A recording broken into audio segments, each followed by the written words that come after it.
तो आज हम जेम्स क्लियर की किताब एटॉमिक हैबिट्स के कुछ अहम हिस्सों पर नज़र डालेंगे। ये किताब इस कमाल के विचार पर आधारित है कि बहुत छोटी-छोटी आदतें हमारी जिंदगी में कितने बड़े यहाँ तक कि क्रांतिकारी बदलाव ला सकती हैं। जी हाँ। और यहाँ एटॉमिक का मतलब सिर्फ छोटा नहीं है, बल्कि वो बुनियादी इकाई जिससे बड़े नतीजे बनते हैं ना, एक बड़ी प्रणाली का आधार। बिल्कुल। और शुरू करने के लिए लेखक की अपनी कहानी ही अविश्वसनीय है।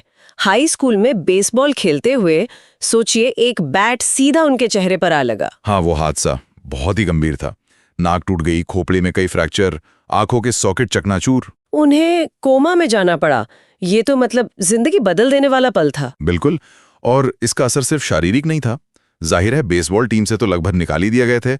आत्मविश्वास बिल्कुल खत्म हो गया था। हाँ, वापसी का रास्ता तो बहुत मुश्किल रहा होगा। बहुत।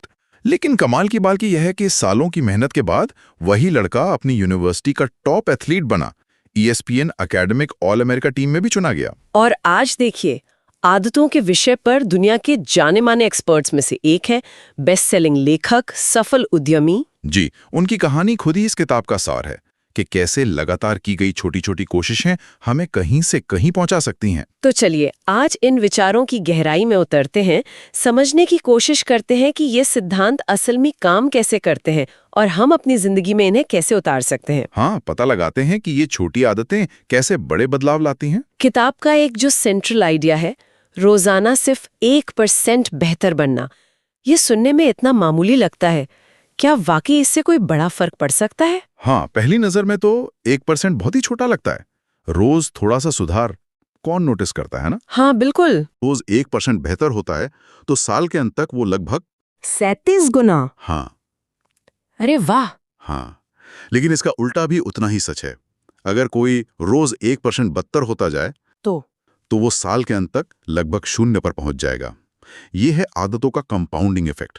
जैसे पैसा कंपाउंड होता है, हाँ, ब्याज पर ब्याज। बिल्कुल ठीक वैसे ही आपकी आदतें भी कंपाउंड होती हैं, अच्छी और बुरी दोनों। वाह, 37 गुना बेहतर बनाम लगभग 0। ये तो वाकई सोचने पर मजबूर करता है। हमारे आज के छोटे छोटे काम, चाहे अच्छे हों या बुरे, भविष्य में कितना बड़ा असर डालते हैं। एकदम। आपके जो नतीजे हैं आज, वो आपकी पिछली आदतों का ही आईना है। आपका वजन आपकी खाने की आदतों का नतीजा है। आपका ज्ञान आपकी सीखने की आदतों का। आपकी आर्थिक स्थिति आपके पैसे बचाने या खर्च करने की आदतों का। हाँ, आप वही पाते हैं जो आप बार बार करते हैं। बिल्कुल। इसीलिए सिर्फ आज के नतीजों को देखना काफी नहीं है। ज्यादा महत्वपूर्ण ये जानना है कि आपकी आदतें आपको किस दिशा में ले जा रही हैं। आपकी ट्रैजेक्टरी क्या है। अच्छा, आदतें सही दिशा में हैं या नहीं। हाँ, क्या आपकी रोज की आदतें आपको सफलता की ओर ले जा रही हैं या उससे दूर।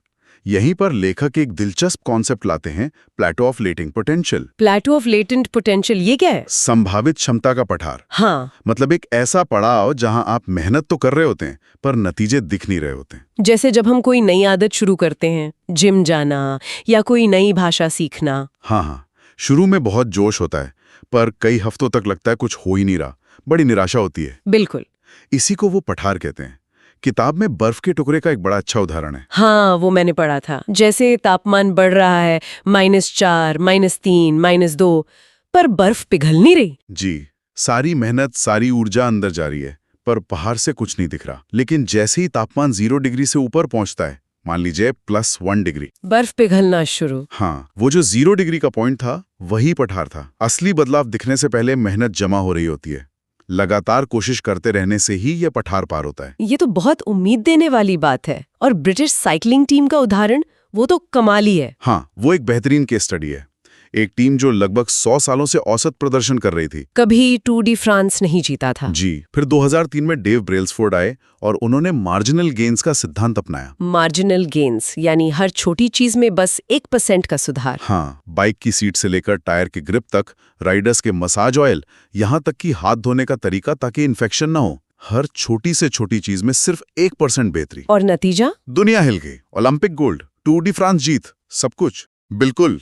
ये दिखाता है कि अलग अलग देखने पर ये 1% सुधार शायद मामूली लगे, पर जब ये सब जुड़ते हैं तो नतीजा असाधारण होता है। अच्छा, अब एक और दिलचस्प बात पर आते हैं। आमतौर पर जब हम कुछ बदलना चाहते हैं तो हम बड़े लक्ष्य बनाते हैं, वजन कम करना है, प्रमोशन चाहिए, बिजनेस खोलना है। लेकिन लेखक कहते हैं लक्ष्य भूल जाओ, सिस्टम पर ध्यान दो। ये थोड़ा अजीब नहीं लगता? बिना लक्ष्य के दिशा कैसे मिलेगी? हाँ, ये सुनने में पहले थोड़ा अटपटा लग सकता है, लेकिन लेखक का मतलब ये नहीं कि लक्ष्य बेकार हैं। लक्ष्य दिशा तय करने के लिए, मोटिवेशन के लिए जरूरी हैं, पर सिर्फ लक्ष्य पर टिके रहने से प्रगति नहीं होती। तो प्रगति किससे होती है? सिस्टम से। सिस्टम वो प्रक्रियाएं हैं, वो रोज की आदतें हैं जो आपको आपके लक्ष्य तक ले जाती हैं। अच्छा, जैसे अगर लक्ष्य मैराथन दौड़ना है तो सिस्टम हुआ ट्रेनिंग शेड्यूल, डाइट वगैरह। बिल्कुल। कोच का लक्ष्य चैंपियनशिप जीतना हो सकता है, पर उसका सिस्टम है खिलाड़ियों को कैसे चुनना है, प्रैक्टिस कैसे करानी है, रणनीति क्या बनानी है। लक्ष्य है परिणाम, सिस्टम है प्रक्रिया। समझ गए। तो मतलब मंजिल से ज्यादा रास्ते पर ध्यान देना है। हाँ, क्योंकि रास्ते पर चलकर ही मंजिल मिलती है। लक्ष्यों के साथ कुछ समस्याएं भी हैं। पहली, जीतने वाले और हारने वाले दोनों के लक्ष्य अक्सर एक जैसे होते हैं। हर ओलंपिक एथलीट गोल्ड जीतना चाहता है ना? ये तो है। फर्क उनके रोज के सिस्टम में होता है। हाँ। दूसरी समस्या, लक्ष्य पाना एक पल का बदलाव है। मान लीजिए आपका लक्ष्य है कमरा साफ करना, आपने कर लिया, लक्ष्य पूरा। पर अगर गंदगी फैलाने की आदतें वहीं रहीं तो कमरा फिर गंदा हो जाएगा। स्थायी बदलाव के लिए आपको गंदगी फैलाने वाला सिस्टम बदलना पड़ेगा। सिर्फ एक बार कमरा साफ करने से नहीं होगा। और एक तीसरी बात भी थी शायद, कि हम अपनी खुशी को लक्ष्य से जोड़ देते हैं। हाँ, बिल्कुल।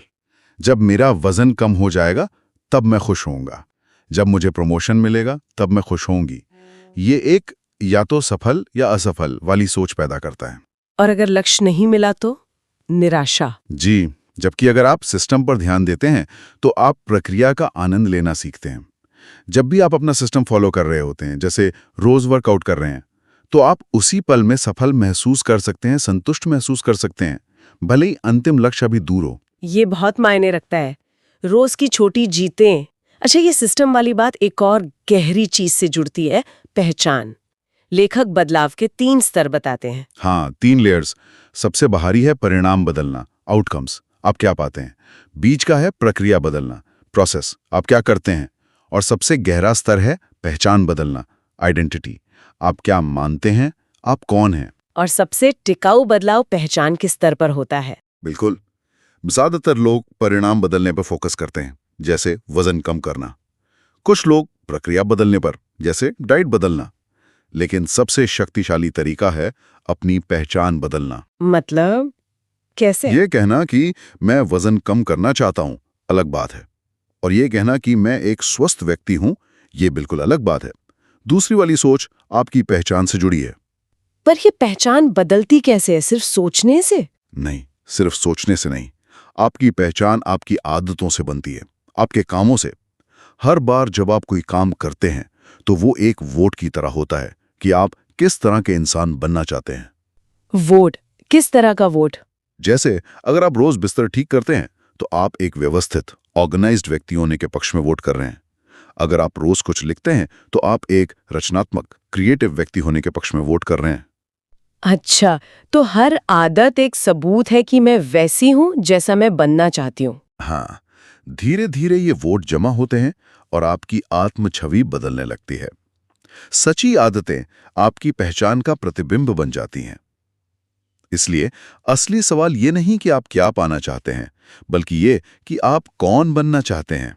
ये तो बहुत शक्तिशाली विचार है। तो अगर हमें अपनी पहचान बदलनी है तो हमें अपनी आदतें बदलनी होंगी। पर यह आदतें बनती कैसे हैं? इनका कोई साइंस है? हाँ, बिल्कुल है। आदतें कोई जादू नहीं है।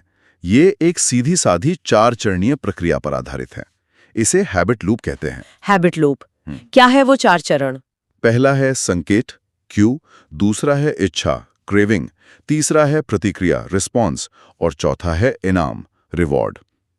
ये चारों मिलकर एक न्यूरोलॉजिकल फीडबैक लूप बनाते हैं जो हर आदत की जड़ में होता है। ठीक है, एक एक करके समझते हैं। पहला, संकेत यानी क्यू। हाँ, संकेत वो ट्रिगर है जो आपके दिमाग को बताता है कि भाई अब ये वाला व्यवहार शुरू करो। ये कोई भी जानकारी हो सकती है जो किसी इनाम की भविष्यवाणी करती हो। जैसे? जैसे सुबह उठना एक संकेत हो सकता है कॉफी पीने के लिए, या फोन की नोटिफिकेशन की आवाज एक संकेत है फोन चेक करने के लिए। हमारा दिमाग लगातार माहौल में इन संकेतों को ढूंढता रहता है। अच्छा, और दूसरा इच्छा, क्रेविंग, ये संकेत से कैसे अलग है? इच्छा उस संकेत के पीछे की मोटिवेशन है, वो चाहत है। आप असल में संकेत को नहीं चाहते, आप उस अवस्था में बदलाव को चाहते हैं जो संकेत से जुड़ा है। मतलब आप कॉफी का कप नहीं चाहते, आप उससे मिलने वाली ताजगी या वो स्वाद चाहते हैं। आप नोटिफिकेशन की आवाज नहीं चाहते, आप उससे जुड़ी जानकारी या वो सोशल कनेक्शन चाहते हैं। इच्छा ही हमें काम करने पर मजबूर करती है। ठीक है। तीसरा है प्रतिक्रिया यानी रिस्पॉन्स। ये तो वो असल आदत हुई जो हम करते हैं। हाँ, प्रतिक्रिया वो वास्तविक आदत है, चाहे वो कोई सोच हो या कोई काम। अब प्रतिक्रिया होगी या नहीं, ये दो बातों पर निर्भर करता है।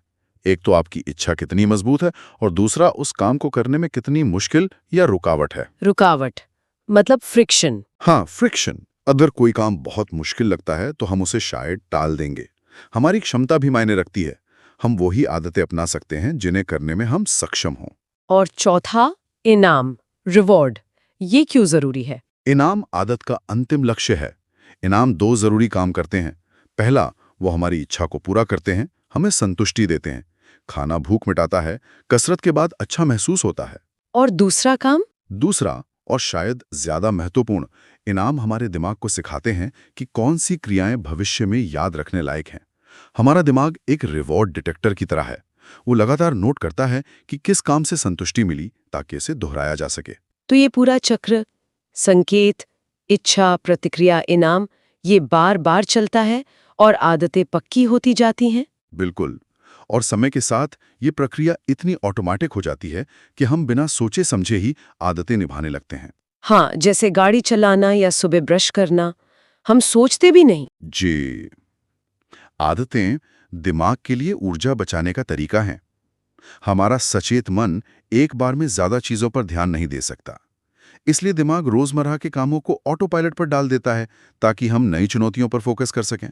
लेकिन इसका एक नुकसान भी है कि हम अपनी कई आदतों के बारे में जानते ही नहीं। सही कहा। हम अपनी बहुत सी आदतों के प्रति जागरूक ही नहीं रहते, खासकर बुरी आदतों के। जैसा कि मनोवैज्ञानिक कार्ल युंग ने कहा था, जब तक आप अचेतन को सचेत नहीं बनाते, वह आपके जीवन को निर्देशित करेगा और आप उसे भाग्य कहेंगे। वाह, ये तो गहरी बात है।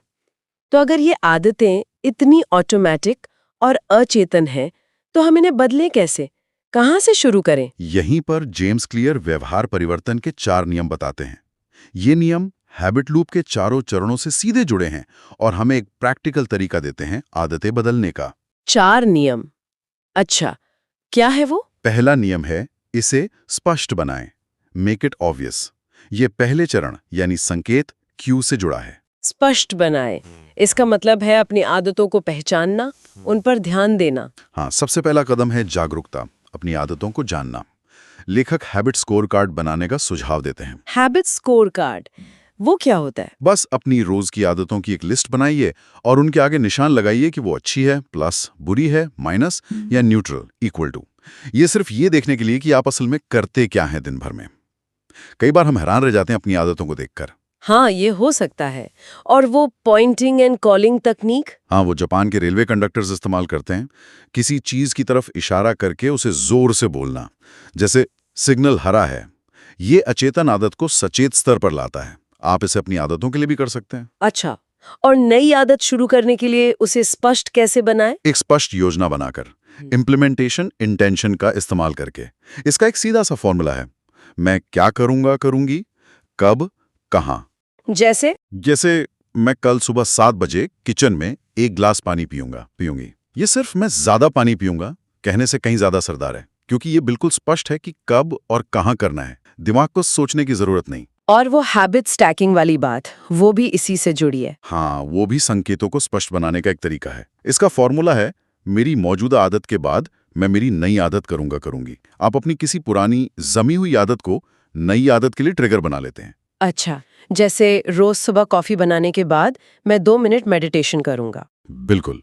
या रात को डिनर के बाद मैं अगले दिन के कपड़े निकाल कर रखूंगी। यहाँ सही मौजूदा आदत चुनना जरूरी है, जो रोज होती हो। माहौल का भी बहुत बड़ा रोल होता होगा इसमें, संकेतों को लेकर। बहुत बड़ा, शायद सबसे बड़ा। अच्छी आदतों के संकेतों को अपने सामने रखें, उन्हें स्पष्ट और विजिबल बनाएं। बुरी आदतों के संकेतों को छुपा दें या हटा दें। जैसे अगर ज्यादा फल खाने हैं तो उन्हें किचन काउंटर पर रखें, फ्रिज में पीछे नहीं। हाँ, और अगर आप कम टीवी देखना चाहते हैं तो रिमोट को किसी दराज में रख दें या टीवी को ही किसी कैबिनेट में बंद कर दें। हमारा माहौल हमारे व्यवहार को चुपचाप गाइड करता है। हाँ, ये तो है। नई जगह पर नई आदतें बनाना भी आसान लगता है। बिल्कुल, क्योंकि पुराने संकेत और ट्रिगर वहां नहीं होते।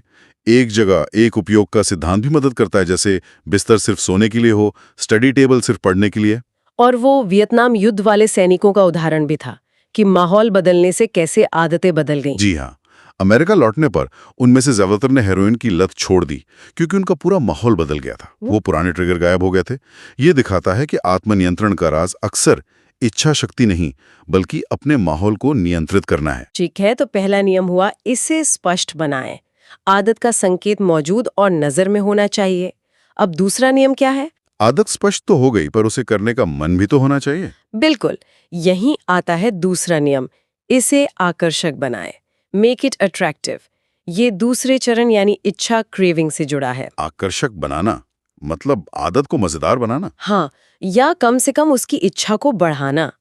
आदतें असल में डोपामीन से चलती हैं। डोपामीन वो न्यूरोट्रांसमीटर है जो हमें प्रेरणा देता है, हमें किसी चीज को पाने के लिए उकसाता है। अच्छा, इसे खुशी का केमिकल भी कहते हैं ना? हाँ, पर ये खुशी से ज्यादा इच्छा या चाहत से जुड़ा है। और मजे की बात यह है कि डोपामीन सिर्फ इनाम मिलने पर नहीं, बल्कि इनाम की उम्मीद में भी रिलीज होता है। जब हम किसी अच्छी चीज की उम्मीद करते हैं तो डोपामीन बढ़ता है और हमें उसे पाने के लिए काम करने की प्रेरणा मिलती है। तो मतलब किसी चीज को पाने की चाहत उसे पाने के एहसास से भी ज्यादा मजबूत हो सकती है। कई बार ऐसा ही होता है। इसीलिए जंक फूड या सोशल मीडिया इतने एडिक्टिव होते हैं। वो डोपामाइन की उम्मीद जगाते हैं। हमें अपनी अच्छी आदतों को भी इसी तरह आकर्षक बनाना होगा। कैसे? कोई तरीका है? एक तरीका है टेम्पटेशन बंडलिंग। इसमें आप एक ऐसा काम जो आप करना चाहते हैं, जैसे अपना पसंदीदा शो देखना, उसे एक ऐसे काम के साथ जोड़ते हैं जो आपको करना चाहिए, जैसे ट्रेडमिल पर दौड़ना। हाँ, वो आयरलैंड वाले छात्र का उदाहरण जिसने अपनी एक्सरसाइज बाइक को इस तरह सेट किया कि वो तभी नेटफ्लिक्स देख सकता था जब वो पेडल मार रहा हो। हाँ, वो कमाल का हैक था। आप इसे हैबिट स्टैकिंग के साथ भी मिला सकते हैं। पहले जरूरी आदत करें, फिर वो आदत करें जो आपको पसंद है। जैसे सुबह उठने के बाद मैं 10 पुशअप्स करूंगा। 10 पुशअप्स करने के बाद मैं अपना सोशल मीडिया चेक करूंगा। बिल्कुल, इस तरह जरूरी आदत पसंदीदा आदत का गेटवे बन जाती है। सामाजिक माहौल का भी असर होता होगा इसे आकर्षक बनाने में। बहुत ज्यादा। हम इंसान सामाजिक प्राणी है। हम उन लोगों की नकल करते जो हमारे आसपास होते हैं। 3 समूह खास तौर पर हमें प्रभावित करते हैं: हमारे करीबी लोग, परिवार, दोस्त, बहुसंख्यक, हमारा समाज, हमारी संस्कृति, और शक्तिशाली या सफल लोग जिन्हें हम आदर्श मानते हैं। तो अगर हमें कोई अच्छी आदत अपनानी है तो ऐसे समूह या माहौल का हिस्सा बने जहां वो आदत आम हो, जहां उसे सम्मान मिलता हो। अगर आपके दोस्त रोज जिम जाते हैं तो आपके लिए भी जाना ज्यादा आकर्षक और आसान हो जाएगा। और बुरी आदतों को कम आकर्षक कैसे बनाया जाए? उनके फायदों को रिफ्रेम करके, उनके बारे में अपनी सोच बदलकर, उन्हें आकर्षक के बजाय अनाकर्षक बनाइए। एलन कार की धूम्रपान छोड़ने की विधि इसी पर आधारित है। हाँ, वो कहते हैं कि धूम्रपान तनाव कम नहीं करता बल्कि बढ़ाता है, इस तरह की बातें। जी, वो धूम्रपान से जुड़ी हर सकारात्मक धारणा को चुनौती देते हैं और उसके नकारात्मक पहलुओं पर जोर देते हैं। जब आप किसी चीज के नुकसान को साफ साफ देखने लगते हैं तो उसकी इच्छा कम हो जाती है। समझ गई। तो आदत स्पष्ट हो गई, आकर्षक भी बन गई। पर अगर वो करने में बहुत मुश्किल लगती हो तो? शायद अगला कदम उसे आसान बनाना है। एकदम सही। तीसरा नियम यही है, इसे आसान बनाएं। Make it easy. ये तीसरे चरण यानी प्रतिक्रिया से जुड़ा है। आसान बनाना, ये तो समझ आता है। हम इंसान आलसी होते हैं। हाँ, हम स्वाभाविक रूप से कम मेहनत वाला रास्ता चुनते हैं। इसे कम से कम प्रयास का नियम कहते हैं। आदत जितनी आसान होगी, उसे करने की संभावना उतनी ही बढ़ जाएगी। तो हमें अच्छी आदतों के रास्ते की रुकावटें, वो फ्रिक्शन कम करना होगा। बिल्कुल, अपने माहौल को इस तरह डिजाइन करें कि अच्छी आदतें करना बिल्कुल आसान हो जाए। जिम जाने के कपड़े रात को ही निकाल कर रख लें। स्वस्थ नाश्ता बनाने की सामग्री काउंटर पे तैयार रखें।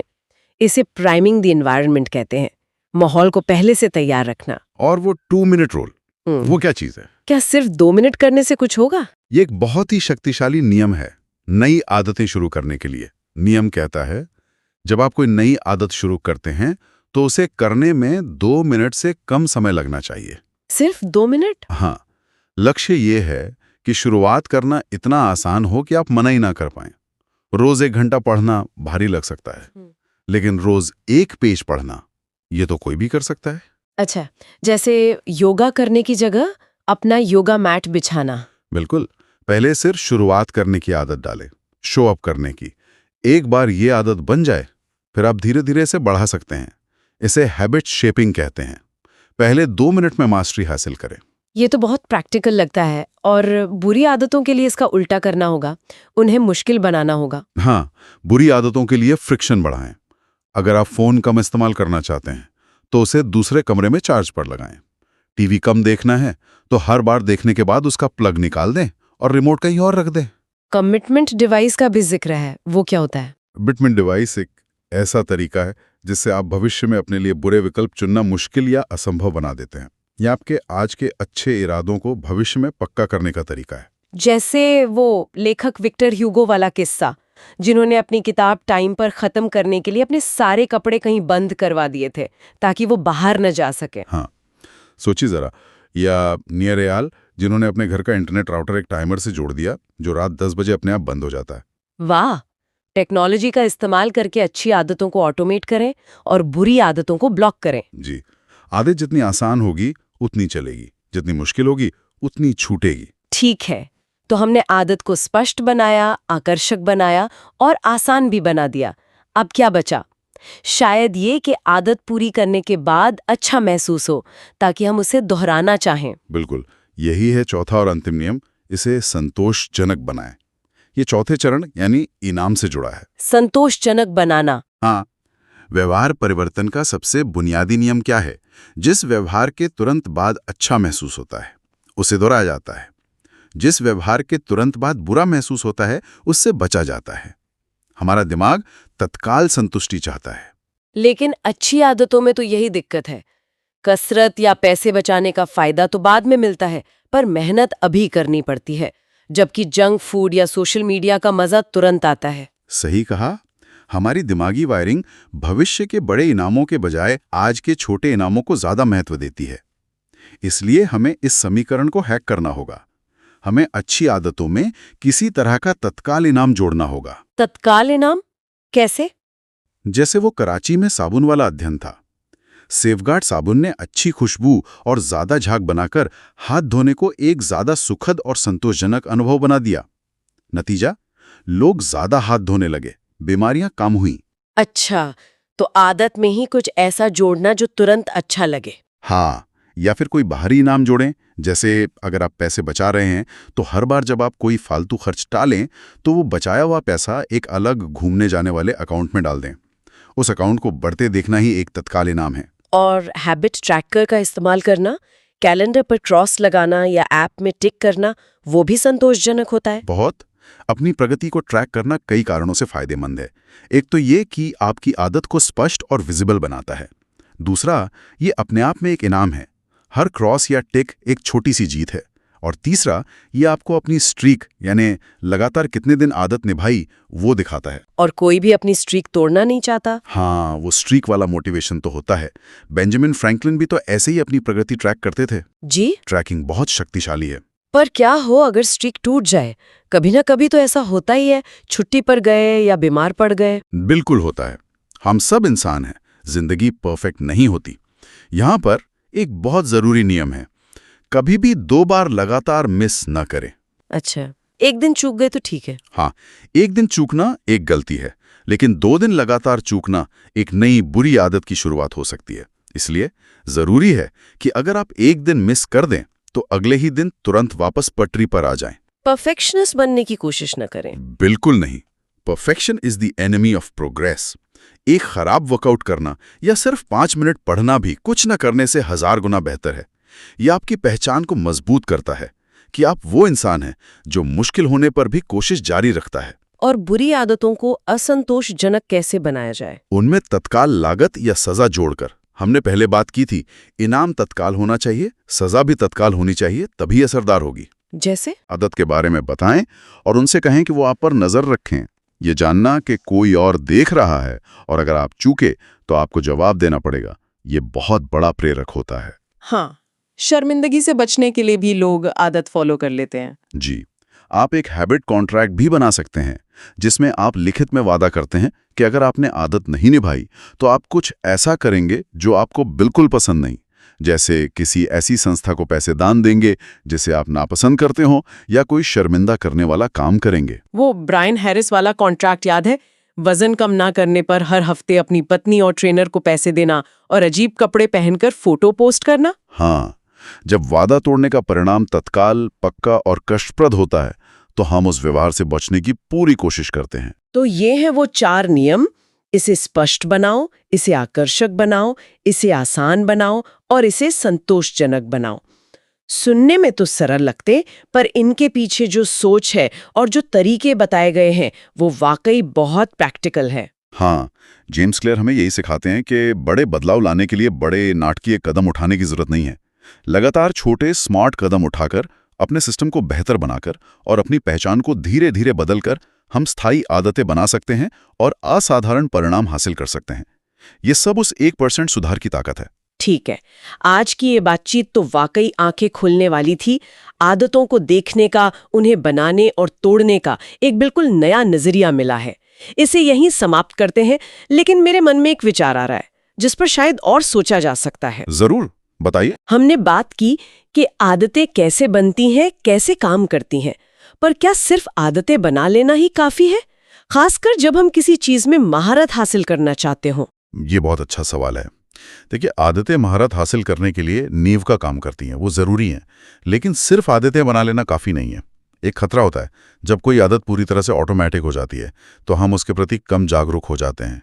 हम उसे बस करते चले जाते हैं बिना सोचे समझे। हाँ, और शायद छोटी मोटी गलतियों पर ध्यान देना बंद कर देते हैं। बिल्कुल। असली महारत के लिए आदतों को नियमित रूप से करने के साथ साथ लगातार आत्मचिंतन यानी रिफ्लेक्शन और सुधार यानी रिफाइनमेंट की भी जरूरत होती है।